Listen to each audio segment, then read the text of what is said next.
Time now for some business news. Will Hildebrandt joins me on set. Good morning to you, Will. Hi, Tom. Lots of attention on China today. Yeah, that's right. This is where the two-day meeting between finance ministers from the G20 got underway. A top priority is global growth, but getting everyone on board may be difficult, especially amid falling oil prices.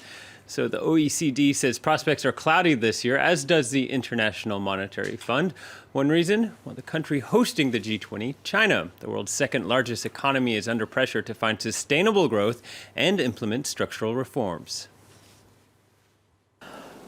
Growth in advanced economies remains modest, and some large emerging markets are showing signs of distress. On top of this, China's necessary transition to a more balanced growth model has added to market volatility.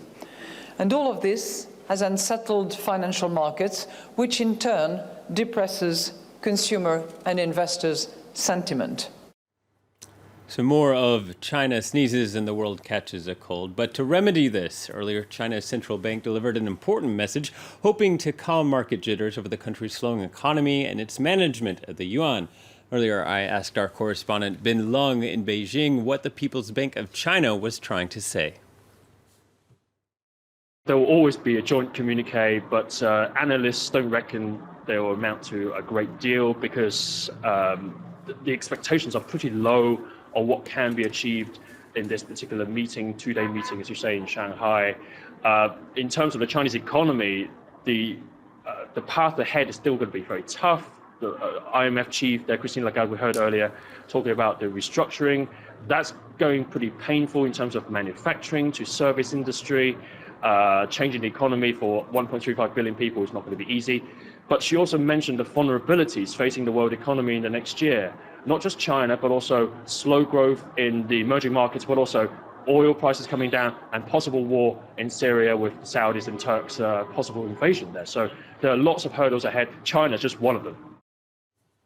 Okay, that was Ben Lung reporting there from Beijing. Okay, Will, how are the markets trading this hour? Well, European indices opening up at the top of the hour. Big hope still that some sort of progress can be made out there at the G20 meeting. At the moment, all the indices are in the green, up well over 1%. Basic resources and oil and gas among the top performers in Europe. And earlier, Asia also trading quite well, despite disappointing data out of Japan showing that inflation returned to 0% in January.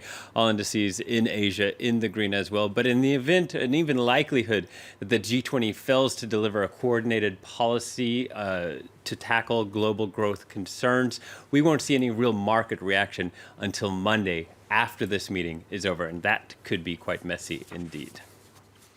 Well, time now for a look at some company news. And for the 8th year in a row, Royal Bank of Scotland has reported a loss, this time to the tune of €2.5 billion.